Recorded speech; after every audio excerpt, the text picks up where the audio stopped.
Ei! Com ha anat l'estiu? Bé? Segur que genial. Avui, últim dia, abans de començar el vostre estimat curs 21-22, a l'IES Castellet, he pujat a Montserrat a pregar una miqueta per vosaltres que tingueu un curs sensacional.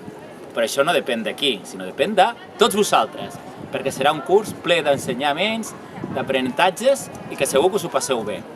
Per tant, a disfrutar, a passar-ho bé i ens veiem a l'IES Castellet. Que tingueu molt bon curs!